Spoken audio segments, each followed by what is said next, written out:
So, finding your correct managing agent, your correct letting agent to manage your property. But before we get into that, if you're new to this channel, make sure you stroke that like and subscribe button. Really helps out the algorithms, and you'll get notified with more content like this and other videos all around property investing mindset.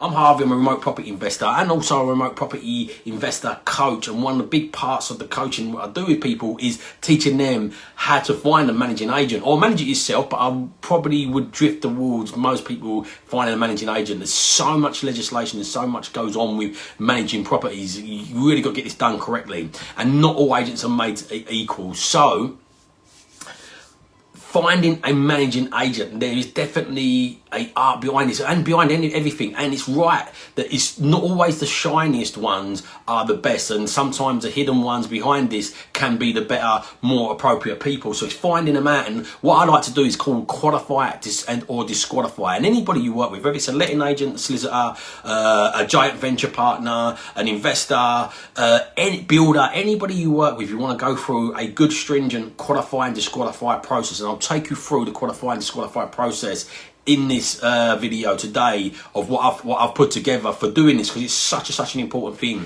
and some of the pros and cons of the different style agents. Because when you think about agents, there's two different types of agents you're going to get out there. You're going to get your big corporate type agents, and you're going to get your independent agent. So the difference between the two, there's pros and cons for the two of them. So your corporate agent, it tends to be a lot more systemized and set up to run at scale, and your independent agent tends to be a lot more passionate about what they're doing. But one of the things you've got to remember about when you're trying to pick your letting agents is you want to know their ability for running a team, business, scaling and hiring, because one of the things they're going to have to get used to, the turnover of staff in the lettings business is really high. It's not a very rewarding job for most people, and it's not a job you need a qualification for. It's not a job many people go out and say, okay, I want to get qualification to become a letting agent. Let's come and be a letting agent. Most of the time what happens with letting agents is, or people that work as a letting agent, especially admin and people that sit on the staff as staff in these roles,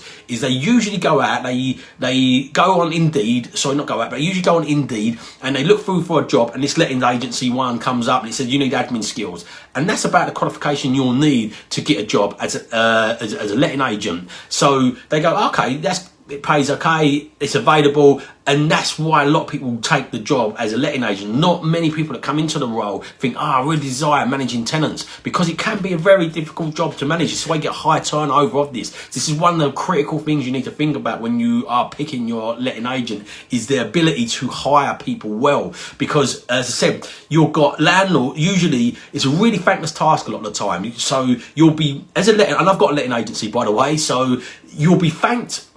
They wonder why they're paying you when they don't hear from you, and they wonder why they're paying from you when they hear too much from you. Because when they hear too much from you, it means you've got repairs. When they don't hear much from you, they think, oh, why am I paying this? I'm going to take this back in-house and do it myself. So it's a really thankless task. But also, you're dealing with so many outside variables not in your direct control, like trades not directly in your control, they're outsourced. You're dealing with tenants not directly in your control, you're dealing with landlords, and you're squashed between the middle trying to give that, like, keep the tenant happy and the landlord happy. It is really difficult job to keep both of them happy and meet that happy medium. So the good agents understand the fairness and the approach to keep both of them managed, how to manage the landlords to make sure they're doing the right job, and manage the tenants to make sure they're doing correctly. So it's really critical to have good team and management skills. But then, as I said, as an owner of a company, you need good hiring skills and good processes. There's so many moving parts in lettings, and the regulation. I interviewed John Paul. He's a fantastic sales. He started off as a letting agent. He started off as a property investor, evolved into a letting agent, and into a sales and lettings. Check him out. He's in the Northeast, Castledene Group. He does fantastic. He's got fantastic systems behind running his businesses. He's got 12, I believe. He's always acquiring. He does acquisitions and acquiring more. And I interviewed him a few weeks ago, and they pay a big emphasis around the sort of management and the hiring and keeping that culture right. But as I said, the pros and cons of the corporate or the independent is usually the corporate is much more system, the better at hiring people, but the independents usually got somebody who runs it themselves, is much more passionate about what they do. So when they run it themselves and they're more passionate about what they do, generally what you'll find, especially when they're at the startup sort of stage and they're scaling up sort of stage, is they're putting all their heart and soul into it, and they run it well because they run it well. But often the independents do not systemize. Most businesses, I've spoke to tons of business owners and tons of entrepreneurs and solopreneurs. There's a big difference between a solopreneur and an entrepreneur, and the difference between that is an entrepreneur can remove himself from the business and the business will operate without him, and he can come back and in. So if he went on one of Elon Musk's missions to Mars and he come back in a year, 2 years time, however long it takes to get to Mars, his business would not only be running still without him, it would also be moving forward and growing without him. That's the mark of a proper entrepreneurial business. That's a proper business. A solopreneurial, sole trader business, which is theoretically a job you own, which is nothing wrong with that, is if you ask yourself the question, if I remove myself for a year or even 3 months, would it be operating without me? Would my business still stand in? And the answer is no, then it's not that. And the thing is, a lot of independent agents that start up exactly as that. They run it themselves. They run it with a lot of passion, a lot of time and energy. But then then they can become their own undoing of their own success, because when they become successful, what happens is basically they get recommendations. The more every business happens to right away, and the more recommendations they get, the more busy they get, and the less time they get to do manuals and processes. I've spoke to tons of businesses in all different industries, and it's this common cycle. So you think, oh, okay, I'll put some processes together. Let me get running first. Let me earn some money first. It's more important to do this side first. I encourage people to document what you're doing by screen recording what you're doing. Document your processes and procedures from day one. If you evolve that as you go along, fine.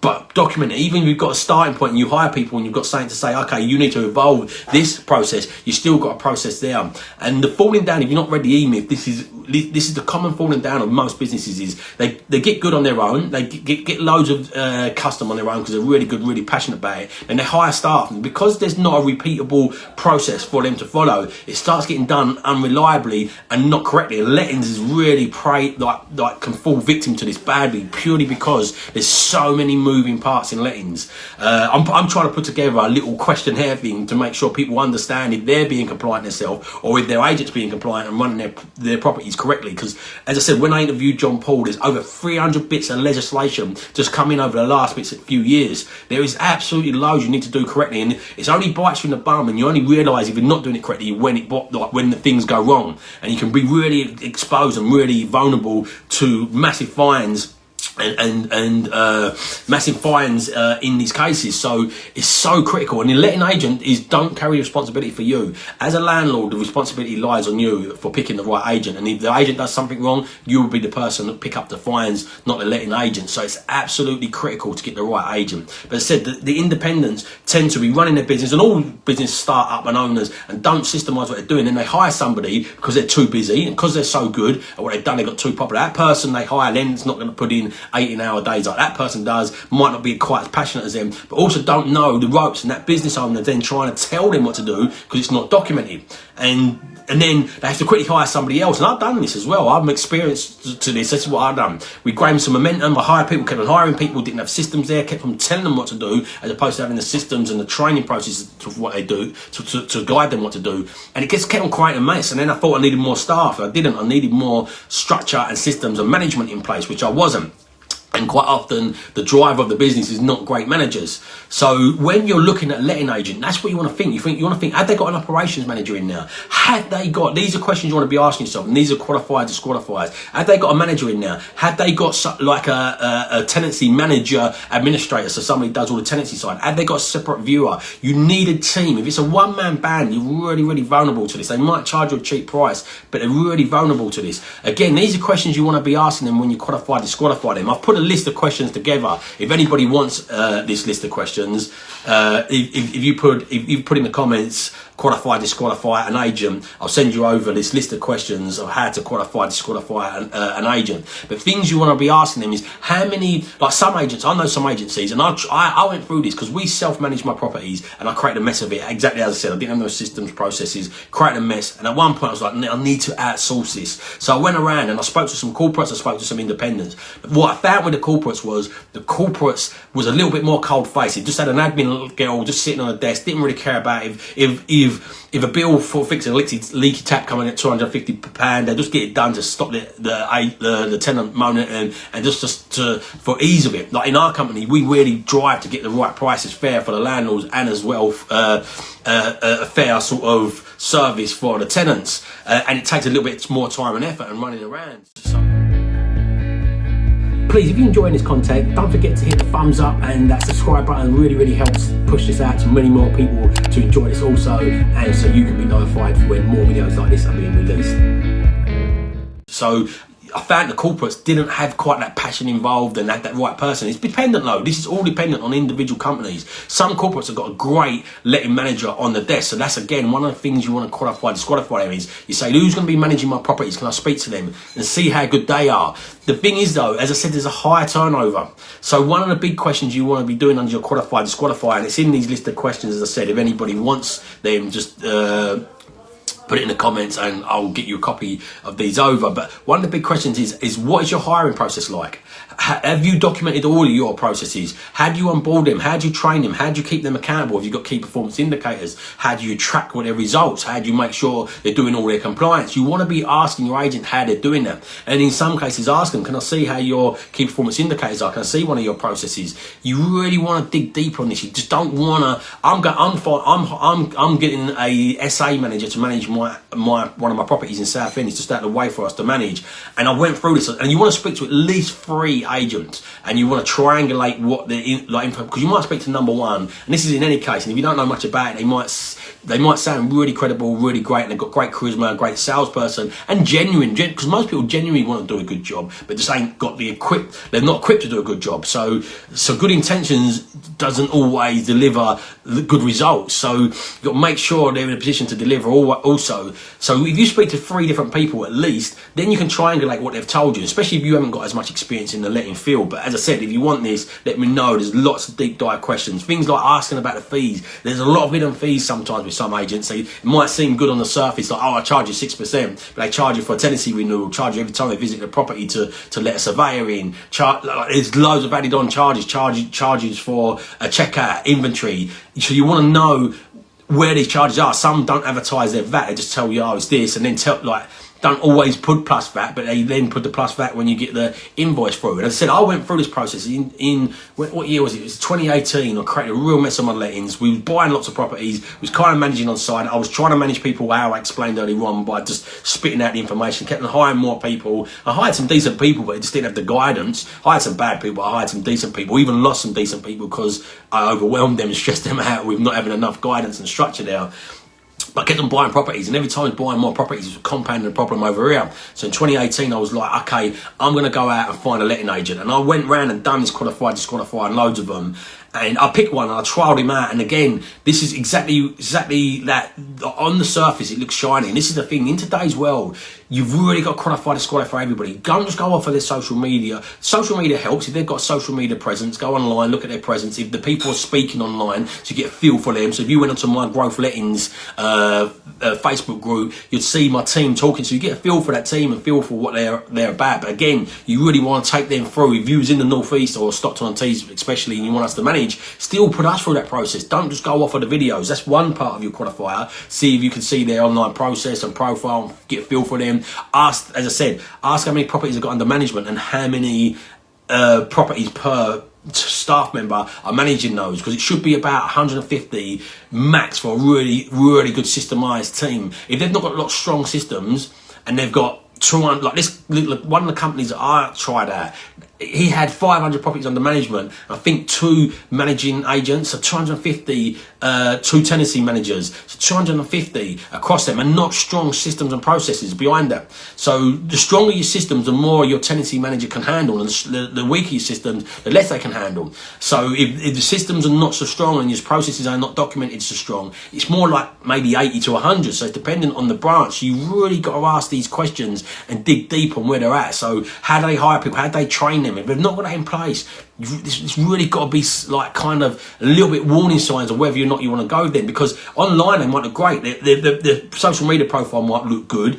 If they've got videos of the people on there, them talking, explaining what they do and giving you guidance is much more powerful than like a edited professional video. Because you can just go on Fiverr and get professional videos done. You can go on Canva and get professional looking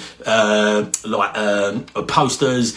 It's really easy to make yourself look shiny and professional today. You can go on Wix and get a template. You can buy template lettings websites. It's got all the copy written on there by professional copywriters. Tells you absolutely zero about them as a person. So what you want to do is try and find companies that have got the face beyond, like the people that are managing it on the videos. If they've got a YouTube channel or they've got a Facebook channel, and the actual runners, the people that are running the business. So I get my team members to document what they're doing and share what they're up to, the challenges we're up to, the results we're getting, the things that are working for us. So you'll get a feel for them and how they do things directly. It's a really, really good way. But as I said, try and speak to the tenancy manager, try and then dig deep on all these questions. Ask what the fees are, what the hidden fees are, ask how they manage people, ask how they scale. It's really, really, really important to find the right letting agent. And do not find your letting agent based on price. It really cringes me when I see people try to haggle on price. And as well, letting agents ain't the people you really want to haggle with as well. What happens, there's certain style times when you want to haggle and not want to haggle. And it's a really fine art of business what people don't master. You can't haggle everybody, especially service-based businesses. People are going to be doing your service. When someone's doing your service, like a solicitor or something like that, if you haggle them down too hard, they might accept your business because they need the business, but in the back of their head, they're doing it like a little bit resentfully. And even if they do this consciously or unconsciously, they're probably going to deliver you a little bit of a poorer service as a result of you haggling them down. You're not going to be favourite on the top of their list, thinking, oh right, there's that. When your name pops up, especially as a letting agent, oh right, let's bend over backwards to deliver for that person, because you've just squeezed the life out of their profit. And there's not massive profit margins in lettings, so, and especially for the level of responsibility and the level of challenges you get with the role. So I wouldn't run off price. I wouldn't haggle them. Maybe if you get a bit of volume, you might say, oh, can you be a bit favourable to us? But prove yourself to them as well that you're going to deliver them volume. I've sat with many investors over the years, and they're like, okay, can you do it for this cheap? We'll give you this, and they're not delivering and giving me that amount of properties. And it's like, yeah, I could probably give you that. I can give, but you've got to give me something first before I'd even think about that. Let's have the chat maybe when you have given me 10, 20, 30 properties, not just the intention to give me that, you know. But again, it's a warning sign. But I wouldn't, like, the difference, especially in my area, average rents are like 550. The difference between 1% and 2% is more of a ego thing for the person you're trying to haggle it against. Like £10 or £20 a month to have your properties managed really, really well. Like in my area, it's like £5, £10 a month difference. In some areas, it might be £20 a month. But obviously, if it's £20 a month different, it means your rent's higher. So it's really going to be absorbed in now. And as I said, it really cringes me because so many people spend so much time and effort finding this good BRR deal, negotiating it, refurbing it really well.